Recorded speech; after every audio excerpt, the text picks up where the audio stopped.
Hello.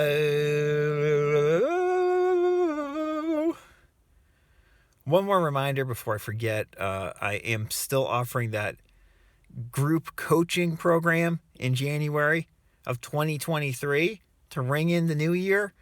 I'm going to probably send out an email to people who are interested later today or sometime soon. But if you have not contacted me yet about group coaching in January and you're interested in joining, this is going to be a small group of people, 2 90-minute sessions in January, plus the ability to, communicate with me via email, all for only $95 United States currency. $95. That is a very good deal if you have any interest in ever being coached about these spiritual and manifesting concepts. So if you're interested, email me, info@radicalcounselor.com, or just contact me on my website, radicalcounselor.com. End of 2022, let's jump into some more of this psycho-cybernetics information from Maxwell Maltz, specifically the chapter just dealing with rational thinking. One of my favorite chapters, not only in the book, but really in all of the manifesting material I've read over the years. Just a truly great chapter of advice about utilizing rational thinking and not being afraid of rational thinking. And again, if you've missed the last couple videos, I've been talking a lot recently just about liking being rational, like enjoying being rational, appreciating your rationality, seeing that there's nothing wrong with that and that it should be a part of the law of assumption, law of attraction process that we enjoy and don't hide away from. And also that our emotions and our feelings are nothing to hide away from. We've been talking a lot about that, how difficult emotions like fear, anger, shame, we can work through these emotions. And these emotions almost inevitably are telling us something. They're telling us where to go and how we should be modifying our behavior or working with our feelings to better get what we want, both internally, which is a sense of peace, and externally, which is, better things in our life, quote unquote, manifestations. And if you are new to this channel for some reason and you're hearing me talk about law of attraction and law of assumption interchangeably, that is intentional. I am, as always, completely sick of hearing people say that the law of assumption and the law of attraction are different things. I think that is utter bullshit. And if you think that they really are all that different, then this is not the channel for you, because I think they're just about the same thing.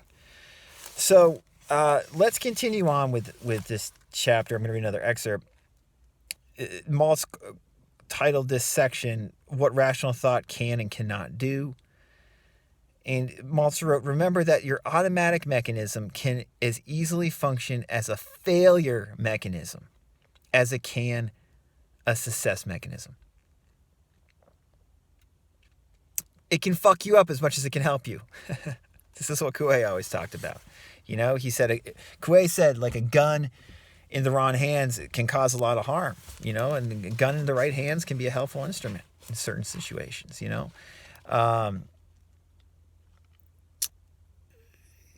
we are automatically creating. We are creating the life we lead in a significant way. To the degree that we're creating is debatable. We don't have to get theoretical about it. But I think everybody watching this understands that your thinking and your feelings is in some significant way creating the life you lead. And you can create crap or you can create good stuff.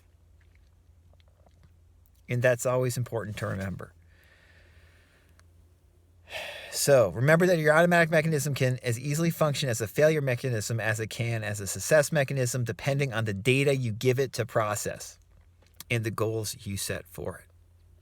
It is basically a goal-striving mechanism. The goals it works on are up to you. This is a LOA stripped down. I'm reading that again. It is basically a goal-striving mechanism. The goal it works on is up to you. Or the goals it works on are up to you. Many of us unconsciously and unwittingly, i.e., imaginatively, by holding negative attitudes and habitually picturing failure to ourselves in our imagination, set up goals of failure. I got to read that again. This Maltz is so darn good. Many of us unconsciously and unwittingly, by holding negative attitudes and habitually picturing failure to ourselves in our imagination, set up goals of failure. Also, remember that your automatic mechanism does not reason about or question the data you feed it. It merely processes it and reacts appropriately to it. It is very important that the automatic mechanism be given true facts concerning the environment. This is the job of conscious rational thought, to know the truth, to form correct evaluations, estimations, and opinions. In this connection, most of us are prone to underestimate ourselves and overestimate the nature of the difficulty facing us. Always think of what you have to do as easy, and it will become so, said Emile Coué, the psychologist and pharmacist who introduced a popular method of psychotherapy and self-improvement based on optimistic autosuggestion. We know that guy, right? That's Maltz quoting Coué. Maltz, unsurprisingly, because he's a smart guy and used rationality when it came to these concepts, loved Coué. I'm going to read a few of those sentences again. Again, all this stuff's just so helpful to process and just to hear. You know, and so often, let me say this too, is that people get too esoteric and they're wondering, like, I want to grow 10 inches, you know, I want, my boobs to get 3 times bigger or whatever the heck it may be, right? That's all fine and good. And again, theoretically, that stuff might be possible. I'm not saying it's not possible. But remember, too, that, you know, Coué always talked about we can change things if it's within the laws of nature. And the laws of nature are seemingly much more flexible than most of us expect. But you want to use some rationality here. It helps, you know? Instead of trying to grow 10 inches, you might be better off thinking about why you want to grow those extra 10 inches. Is it because you want a relationship? In that case, I think you'd be better off imagining being in a healthy relationship than being 10 inches taller. Just to give an example. Again, Maltz wrote, it is very important that the automatic mechanism be given true facts concerning the environment. This is the job of conscious rational thought, to know the truth, to form correct evaluations, estimations, and opinions. In this connection, most of us are prone to underestimate ourselves and overestimate the nature of the difficulty facing us. That is one reason that Coué always said, you know, think things are easy and they become easier. We have such a tendency, myself included, to think things are harder than they actually are when we just get down to business and do them. Coué was incredibly prolific, you know, and able to work with so many people during the course of a day after day.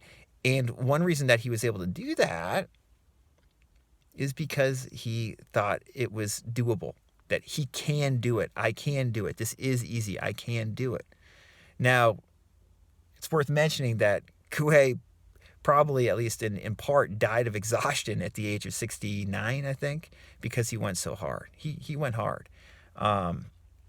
You know, but the point is, if you think something's easy, it becomes easier. If you think something's hard, it becomes harder. And as Coué liked to say, we have a tendency to often make mountains out of molehills, while we could, you know, instead look at difficult situations and say, you know what, I can handle this. This is doable. This is easy. I'm going to just do this step by step. It's going to be easier if I do it step by step. This is not going to be as painful as I expect it to be. You know, this morning I had my I had blood drawn. I had my first physical in a number of years since prior to the pandemic, and they drew blood. And I was thinking about how sometimes when I've had blood drawn many times, but sometimes, like, when I think about getting my blood drawn and then look at the blood going, you know, through the tube, I get nauseous, you know, and faint, you know, I feel lightheaded. And today I was just like, you know, I was clear-minded, and I was just like, you know, this is interesting. Let me see how I react to this. And I just was like, I'm calm. I'm calm. And then I just non-verbally basically was just like, there, right? Present. And, the blood went in, they pricked me, the blood went in, I was watching the whole thing. There was no reaction whatsoever. So much of this stuff is how we are suggesting it to ourselves, how we're suggesting life is to ourselves. And realizing that more and more, it really is profoundly helpful in my opinion. That's why I make all these crazy car videos. I think I want to finish this chapter today. Again, we didn't read all of chapter 5, how to utilize the power of rational thinking, but we read just some parts of it just to give you a taste. If you're still watching this crazy car video, check out this chapter if you haven't already. My gosh, it's good. So Maltz kind of summates the chapter at this last part of the chapter, which is, he says, keep your eye on the ball. Maltz writes, it is the job of your conscious mind to pay strict attention to the task at hand, to what you are doing and what is going on around you, so that these incoming sensory messages can keep your automatic mechanism currently advised of the environment and allow it to respond spontaneously. In baseball parlance, you must keep your eye on the ball. Stay present, right? It is not the job of your conscious rational mind, however, to create or to, quote unquote, do the job at hand. I'm going to read that again. Maltz says, it is not the job of your conscious rational mind, however, to create or to, quote unquote, do the job at hand. We get into trouble when we either neglect to use conscious thinking in the way that it is meant to be used, or when we attempt to use it in a way that it was never meant to be used. We cannot squeeze creative thought out of the creative mechanism by making conscious effort. We cannot do the job to be done by making strained conscious efforts.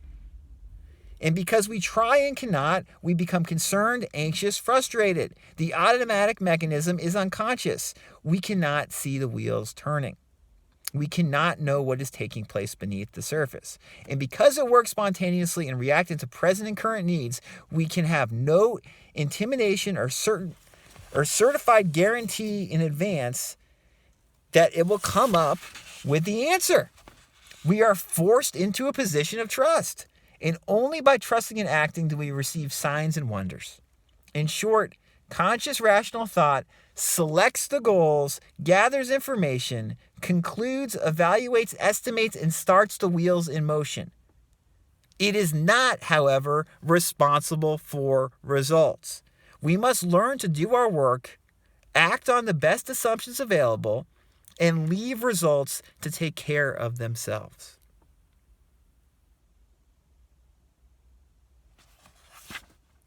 Unbelievable paragraph. I'm just going to read the whole thing again. Did you hear that? Did you hear what he just said?